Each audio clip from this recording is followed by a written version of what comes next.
Yeah, my name is Jon Cozart. I go by Paint on YouTube, and I am a comedian, a writer, a musician, entrepreneur, asshole, the whole YouTube thing. So yeah, I started 10 years ago making parody videos, doing a lot of acapella. I did stop motion as well, some personality-based content, and now I mostly focus on music and original comedy.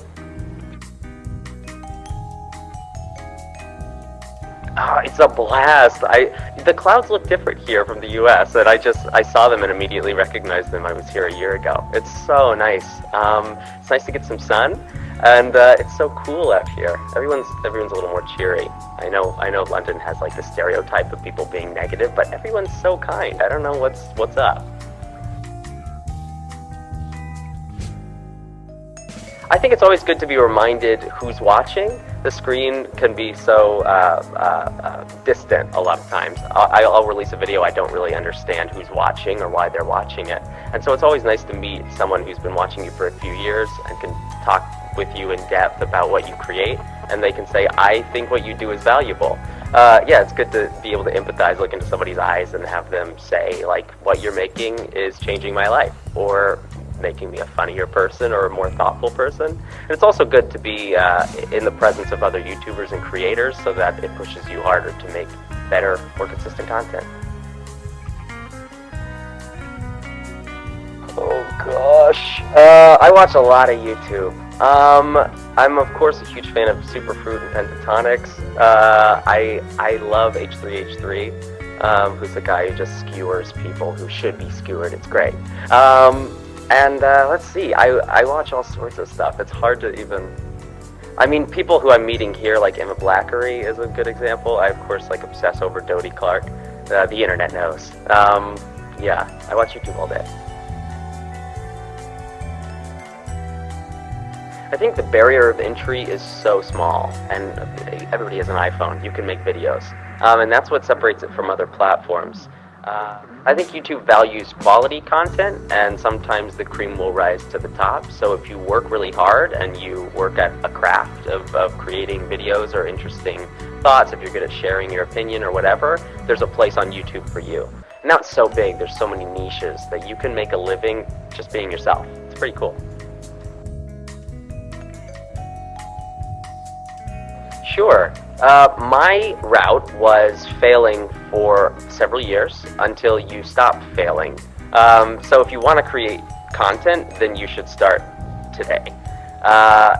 Yeah, everybody has ideas about channels and how they could be a part of the community, but not everybody's making content, because it's a difficult thing to do, to write, edit, and then release something for the world to see.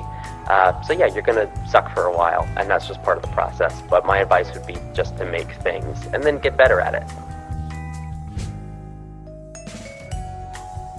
Right, I moved to Los Angeles a year ago, so I've been trying to figure out a way to increase what I do, increase my productivity. Yeah, for several years I was in college at film school, and I was trying to make videos while going to school, so I made 2 or 3 a year. And now I'm trying to make a lot more consistent content. So yeah, what I'm working on now is some more original music, and I'm trying to get into the mainstream Los Angeles scene and maybe work on television and film. Oh gosh, I love watching myself. Just because it's the most cringy thing you could do. It's like punishment, and sometimes when I get down on myself or I feel like I'm not making good content, I look at what I made 5 years ago and I'm just like, hallelujah, I'm not that guy anymore. Anyways, my favorite video to watch, I really enjoyed the first After Ever After. I think that was a lot of my skills coming into one video, and then it performed really well. So I always look back on that and say, if I could do it then, I could do it with anything else. If I'm passionate about it and I've honed my skills, then I can repeat that success. And that's why I like to watch it. Yeah, I mean, I definitely want to make another one. It's always a question of, should I do it? I don't want to be pigeonholed into just a specific type of content or a specific series. But I enjoy making them, so I don't know why I wouldn't do another one. Yeah, it was a lot of fun to make, first and second one, so there'll probably be a third. I think the best thing to combat negativity online is to have a life offline. And so it's to have friends and family who love what you do and love who you are, and then suddenly, like, the faceless screams don't mean as much. So yeah, it's just surrounding yourself with supportive people and not getting too bogged down by negativity. Yeah, if you're impressing your mom, then you're doing fine. I think YouTube has an overemphasis now on creating content consistently, and it's favoring channels that make several videos a week. So that is obviously difficult for an artist to maintain. So YouTube is kind of squeezing the artists out of the platform. And so I think it's natural for anyone to want to expand their horizons and work in mainstream media. Yeah, I don't know if YouTube is the best platform for artists to work all the time. I think it's good to diversify what you do and to have many different outlets for being a creative person. Yeah, the key is just honing your craft, being good at something, and then regardless of if YouTube is favoring the type of content you make or not, you can still get a job elsewhere and, you know, live out your dream, all that. I don't know how I feel about it. I think it's squeezing people like me out of it, or it's forcing us to change in order to remain relevant. And that's difficult for me to cope with because I got onto the platform because I loved YouTube and what it allowed me, the type of creator it allowed me to be. And since it's changing the type of creator I need to be, it might not be my home anymore, and I might need to move off. And yeah, do think I went to film school because I wanted to make film, and I love television, and I think those stories are some of the best in the world. So it makes sense for me to want to do other things, especially since YouTube is changing into something where I'm not going to necessarily grow or be the most relevant, just based on the type of content I want to make. Ooh. Oh gosh, I love movies and I love television. I think the writers of TV are some of the most clever individuals besides novelists to be writing. Yeah, gosh. I'm a huge fan of Vince Gilligan with Breaking Bad. I love Christopher Nolan and the things he's done for superhero films. Well, the things he's done with his superhero films, I don't know. He sort of pushed the industry to take itself a little seriously, and now we get shit. But, yeah, I'm hugely influenced by Peter Jackson with the Lord of the Rings films. I'm a big nerd, so if you can convince me that this different world is my world for 2 hours, then I think you're doing your job well.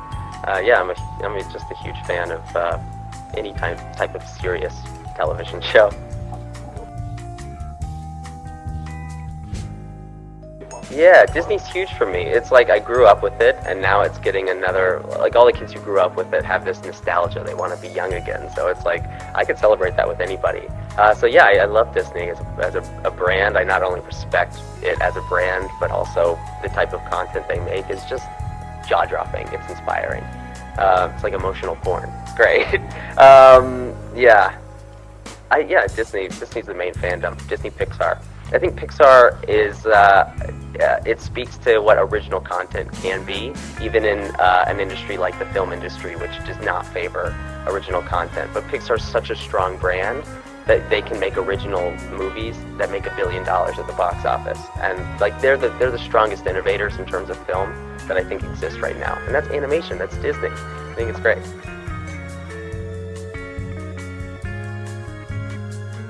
Oh gosh, I don't love them all. I mean, I don't need to tell you Cars 2 is bad. Everybody else does. So, yeah, no, I love WALL-E. I think that's one of my favorite films of all time, not just animated, but just in terms of innovation and how interesting it is. The first 20 minutes, there's no speaking. It's an astounding children's film that's mainstream, and I just think it's brilliant. I'm also a huge fan of Up.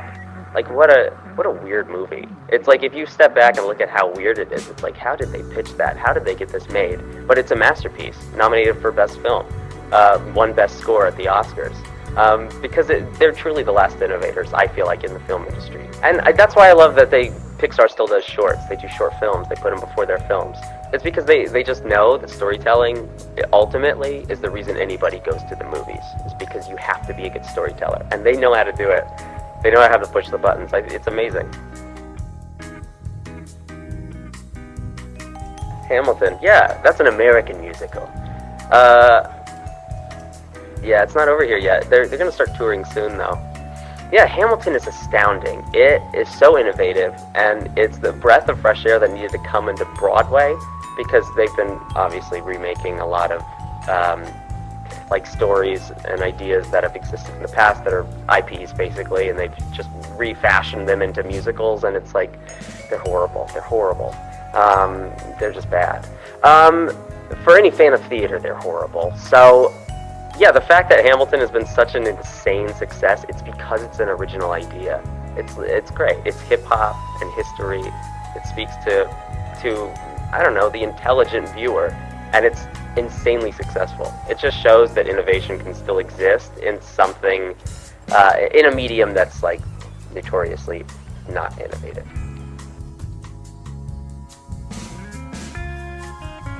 Do I? I would say thanks for continuing to watch, regardless of how often I upload or what promises I break. Yeah, just thanks for sticking around, and you're the only reason I get to talk to anybody and anybody listens. So thank you. Thanks for the support.